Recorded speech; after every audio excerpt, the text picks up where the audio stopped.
My name is Terry Ellis. I'm an independent audio reviewer from the YouTube channel and website Pursuit of Perfect System. And Ellis Audio UK have sponsored me to make this video for them, but they've had absolutely no input into the video content, and all of the thoughts and opinions in this video are my own. And they have asked me to take a look at an integrated amplifier that they are very excited to be offering to their customers, the Audia Flight FL3S. And I can say straight away, for an amplifier around this kind of money, this is a really good one.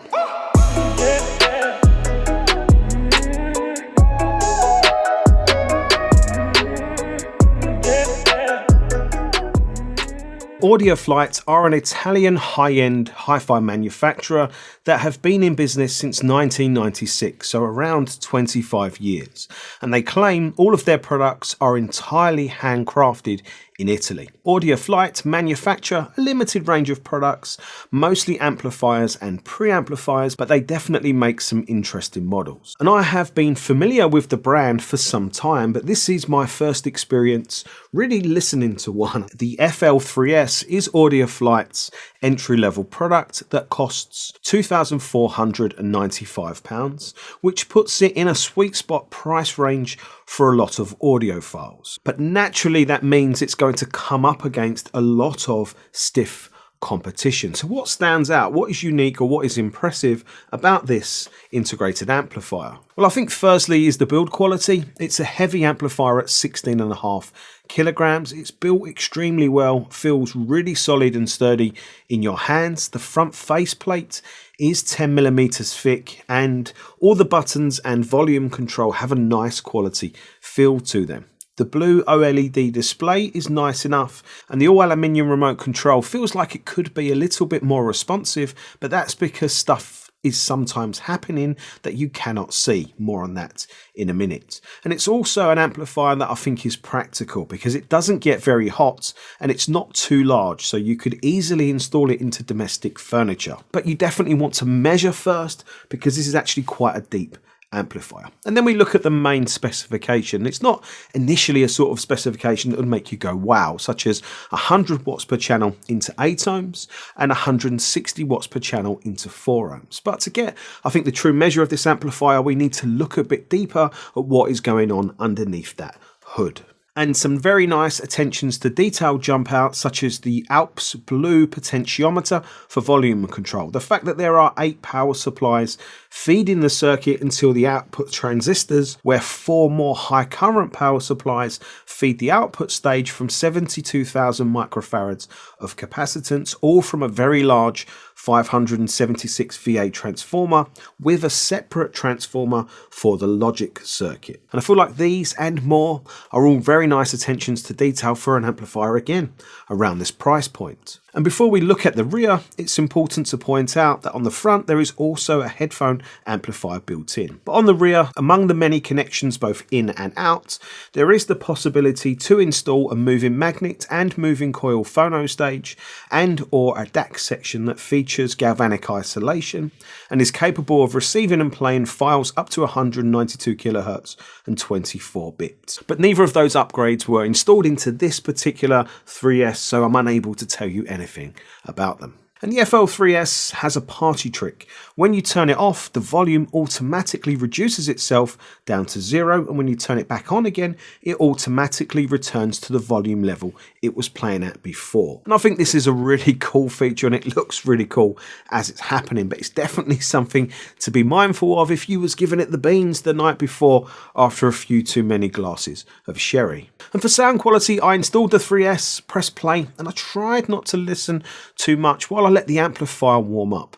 But who doesn't listen, right? And straight away I could tell that there was some really good things happening with the sound, but there was maybe a few things that I wasn't sure of. And I was using the FL3S to power some Dynaudio Evoke 20 speakers, which are really quite taxing on an amplifier for quality, clarity, and especially for bass. But like I said, there were just some things that were straight away positive standing out to me. And one of those was the treble quality or the treble delivery. It just had a really nice sweetness to it. But I soon realized that It's not just the treble that's delivered like this, it was just the treble that was the easiest to hear in terms of just the way this amplifier presents its overall music, with a very graceful, softer, slightly softer anyway, more musical, sweeter type of presentation. And it did take me quite a lot in terms of turning up the volume to get the amplifier to break this lovely kind of sweetness and composure. And that's because the timing of the 3S is excellent across the board, with its ease of delivery, which makes vocals and treble just that little bit more nice and impressive to listen to. And where vocals were maybe being shouted at you a little bit before, they are now being sung to you just that little bit more gracefully. And I think that is a pretty crude example, but hopefully it's just giving you an idea of how this amplifier sounds, maybe compared to some others. And I think that is what you might refer to as musicality, or an amplifier that is more musical to listen to. And these aspects always make music just that little bit more easy on the ear, a little bit more easy and enjoyable to listen to. And what's interesting is some other amplifiers can also sound that bit warmer and that bit more graceful and easier to listen to, but sometimes they do it by maybe smoothing over some details or maybe just losing their composure. But like I said, the composure from the 3S is absolutely fantastic, really unwavering, and that is the bit that just stood out to me. The sweetness, the bit of warmth, the clarity and the composure, those were the standout characteristics that I found really, really impressive. Those were the standout characteristics that I found myself warming to for this amplifier, excuse the pun. However, the downside of this is that when you want to rock out, maybe there isn't quite the teeth gritting intensity that you might be looking for that type of music. And I also found that the 3S was maybe a little lighter on bass than I personally would like. And this is something that I noticed listening to my most recent Guilty Pleasure album, Scandroid Instrumentals. And this is a very large scale electronic album that could sound really huge and impactful through the Evoke 20s. And while this album was sounding really impressive and enjoyable to listen to through the 3S, I did find it to just lack a little bit of scale and a little bit of impact and a bit of presence in the bass. I then switched genre to some classical music, and I was very impressed with the openness of sound, and there was some nice depth and dimension to music with clear and clean delivered sonic images and a nice layered soundstage. And as this music is recorded with a lot of dynamic range, it required me to turn the volume up a lot, and to my surprise setting the amplifier's volume to between maybe 1 and 2 o'clock, which on a lot of amplifiers is well past their best before date. The 3S sounded its best yet. And then I went back to the Scandroid album, lowered the volume a little bit to maybe 1 o'clock on the 3S amplifier, and then I was getting the impact, the immediacy and the bass presence from the Audio Flight 20 speakers that I was really looking for this music from this album. So it showed to me that the 3S is very much capable of really delivering this kind of big scale of epic sound through the Evoke 20 speakers, but it just meant you had to turn the volume up really quite a lot to get it. However, while pushing the amplifier this hard, I did notice that if I played some very complex music, well then that really lovely composure did start to break down just a little bit. But you got to remember, I am really pushing this amplifier hard at this point. And yeah, I have hit its kind of ceiling point of what it can deliver, but that's probably going to be, a ceiling point way above what most audiophiles are going to ever use this amplifier for. And it is my job to try and find these limits and really work out what a product can do. What did I take from all of this? Well, I feel like Audia Flight have possibly designed the 3S to be maybe a little bit overspecified and maybe a little bit under power rated, so that for the majority of the music that you'll be listening to volume wise, you're always in that sweet, nice and composed, nice and graceful and musical part of the amplifier's kind of power delivery. But that also means that if you want to be a menace to society, you can really crank up the volume and really rock out to some crazy, heavy rock music or quite electronic hard hitting music. And then when you want to be civilized again, turn the volume down a bit and you're back in that lovely, sweet and composed, very graceful range of what the amplifier delivers. But while we are talking about the amplifier's volume, one thing that I would say is a potential negative is the fact that it's extremely difficult to be able to tell what volume that you are at when you're sat a little bit of a distance away from the amplifier. The choice of using just a little dot there on the amplifier, I actually found impossible to see at about 8.5 feet away, which could be why I had the volume turned up so loud in the first place. And I think you could make an argument for this mattering and not mattering really. It's like, does it really matter how loud we have it, as long as we are enjoying the sound and that it's clean and that the sound is not clipping? But I do feel like for reassurance reasons, some audiophiles probably would like to know or more clearly be able to see just how loud they have got things turned up. But overall, for me, the 3S is a very enjoyable amplifier to listen to that I think will tick a lot of the right boxes for audiophiles shopping at this price point, and I think it's an amplifier that will work well with the vast majority of speakers. But like always,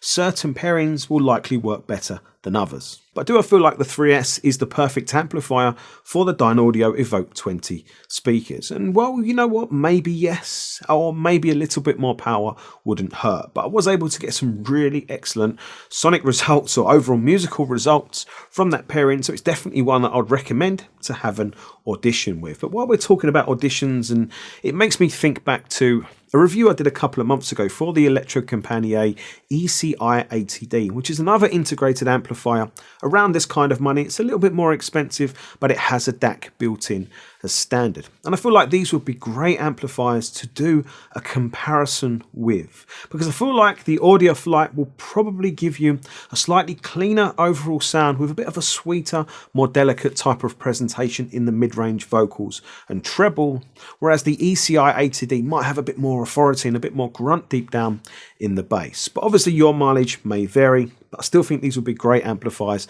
to compare with each other that are around the same kind of money. And in that instance, I'd always advise you to speak to the team over at Ellis Audio UK, because they supply both of these products, and it'd be perfect to maybe go into store and have a demo for yourself, or maybe speak to them about having a home demo, because obviously there is nothing better than listening to these products for yourself. And to finish, I will admit I came into this review expecting some kind of Italian flair to the sound of the Audia Flight FL3S. And there is some, but it's subtle. You might not notice it straight away, but listen long enough and you will hear, and I think appreciate it.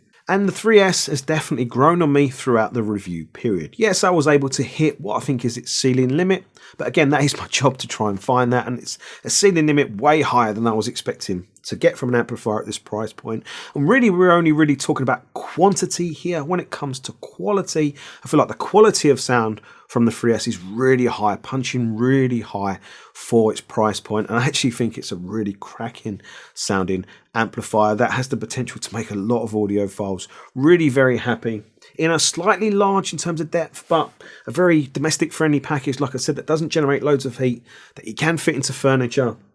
That's quite nicely styled, comes with a nice remote control. Yeah, and I think it's a very compelling overall package for the price point. So I hope you've enjoyed this video and review. I hope you found it useful and helpful. But if you'd like to see more in-depth technical reviews, maybe come on over and see me at the Pursuit of Perfect System YouTube channel. Don't forget to subscribe to the Elite Audio UK channel if you'd like to see more of these videos. Obviously hit the thumbs up as well. Thanks for watching. I'll see you soon. Take care. Bye.